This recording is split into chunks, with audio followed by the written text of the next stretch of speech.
Jaring Kawal Jawa Timur atau Jakajatim Korda Sampang melakukan audiensi ke Dinas Pemberdayaan Masyarakat dan Desa Sampang terkait kepastian pemilihan kepala desa serentak tahun 2021, Kamis 1 April 2021. Menurut Bu Sidi selaku Ketua Jakajatim Korda Sampang, menyatakan bahwa pihaknya mencoba mendatangi dinas terkait untuk mengklarifikasikan terhadap pemerintah kabupaten kabar yang menyebutkan pilkades serentak di Kota Bahari akan ditunda pada tahun 2025. Oleh karena itu, jika pemerintah daerah nantinya memutuskan pilkades pada tahun 2025, harus dijelaskan dengan alasan yang sangat rasional, baik dari sisi anggaran maupun lainnya. Kita hari ini yang pertama adalah mau mengklarifikasi terhadap pemerintah Kabupaten Sampang terhadap kabar yang berkembang saat ini adalah bahwa pilkades serentak di Kabupaten Sampang akan ditunda pada tahun 2020. Oleh karena itu kami meminta atas dasar kegelisahan dari masyarakat Kabupaten Sampang meminta kepada pemerintah Kabupaten Sampang untuk memberikan sikap yang tegas, memberikan jawaban yang tegas terhadap masyarakat bahwa pilkades ini akan dilaksanakan pada 2021 atau 2025.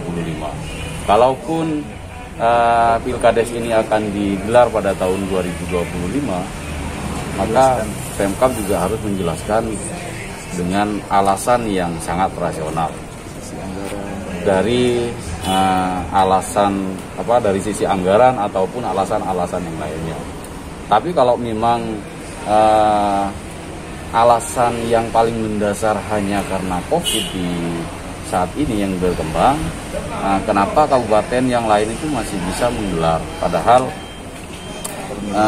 di Permendagri itu juga diatur dengan sangat jelas bahwa Permendagri tidak hanya diberlakukan di Kabupaten Sampang atau di kabupaten lainnya, tapi di seluruh Indonesia.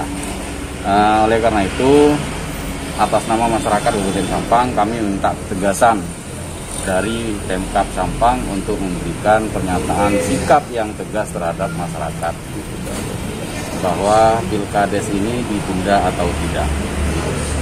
Menanggapi hal tersebut, Pelaksana Tugas Kepala Dinas Pemberdayaan Masyarakat dan Desa Kabupaten Sampang, Holilur Rahman, menegaskan saat ini pihaknya masih melakukan kajian terhadap peraturan Bupati.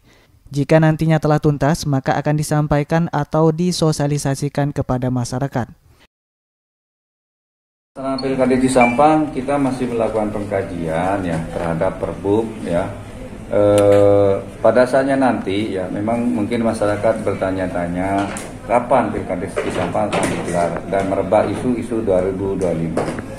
Seperti mungkin rekan-rekan tadi sudah dengar dari penjelasan teknis ya, bahwa kita akan melakukan pengajian terhadap prokes dan unsur biaya lainnya bagaimana, tetapi pada saatnya nanti kita akan sampaikan Perbub itu kalau jadi kita akan sosialisasikan. Tidak mungkin Perbub bila jadi itu tertutup, pasti akan kita sampaikan ke masyarakat ataupun di wilayah kecamatan untuk kita pada saatnya ada jadwal sosialisasi. Itu sementara kita tentunya akan konsultasikan lagi, sampaikan ke Biro Hukum Provinsi pada saatnya nanti ya.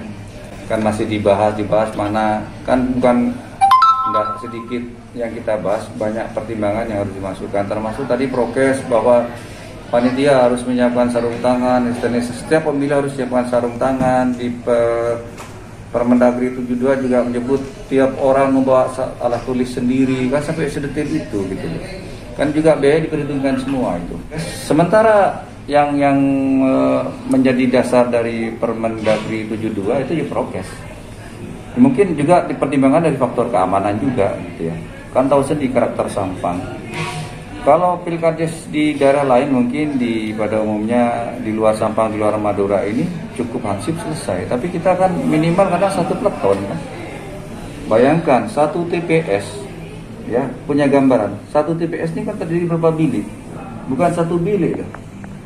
Satu desa maksimal TPS-nya 500 pemilih. Biasanya kan satu desa, satu TPS dengan sekian ribu pemilih. Kalau 8.000 berarti ada 16 TPS. Sementara petugas panitianya maksimal 21. Gimana bagi panitia per TPS? Perlu dihitung. Faktor keamanan juga ikut menentukan.